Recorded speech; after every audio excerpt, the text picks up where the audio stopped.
All right, guys, so what we're going to do today is kind of give a brief overview of shared coverage on a Gen 4 monitor. This is something that's being more used frequently with multiple machines being in the field, like sprayers and planters, especially in combines. This is where you'll see that application used. So like I said, we're just going to kind of give a brief overview, some requirements that need to be met, and just a little overview of the shared coverage page.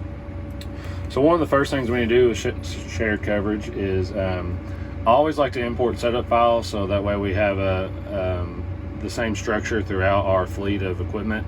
That way our client, farm, and field are all the exact same. So that's one of the main things with shared coverage is we need to make sure everything is spelled the exact same, spacing's the same, and capitalization's the same. Otherwise, it won't sync up with the other equipment in the field.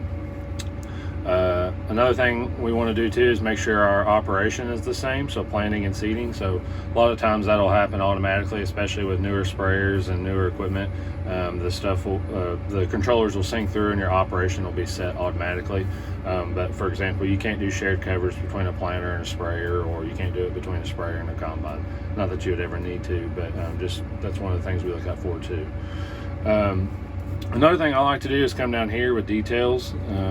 Sometimes you have to go and enable it up here. I like to enable the operator's license, so that gives us this option right here.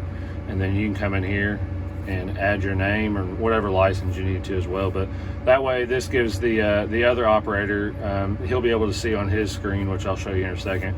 He'll be able to see on his screen which machine is close to him and the name of the person in it, things like that. So I like to do that as well. But like I said, the main thing up here is to make sure that our client, farm, and field structure is the exact same. So what I'm going to do, I'm going to go ahead and swap to this shared coverage form that I've set up. I've already gone out and put down some coverage on the display, so we'll see that too. But I'll kind of just show you what happens. For example, if we pull into a field and the guy's already started planting, this is kind of what's you're going to see in your display. So I'm going to hit shared coverage. I'm going to hit OK.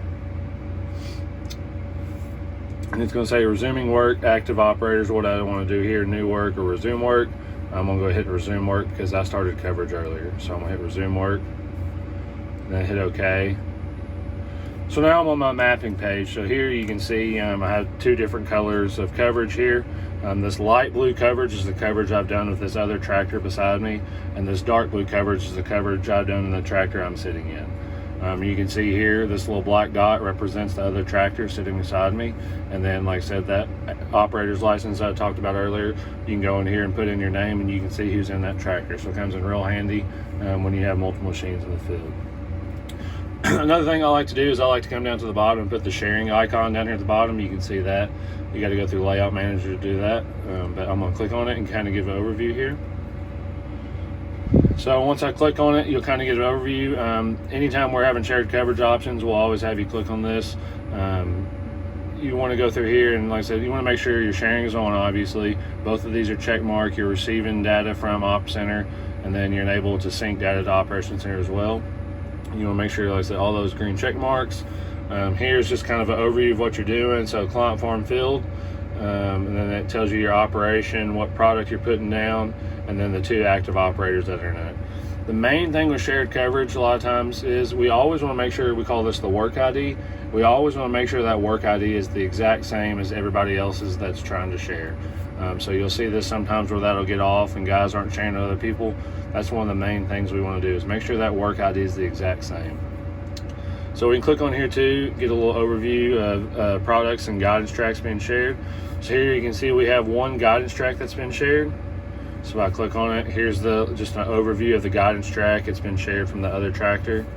And then here we have, looks like two products that have been shared. So earlier it looks like I didn't have a product in, and here it's telling me the variety that we put down. So I can click on that, hit OK, and that's the variety that we are doing. So I hit OK, exit out of that. And like I said, that's just kind of a brief overview of shared coverage, some things that you might see, or some basic stuff that you need to know.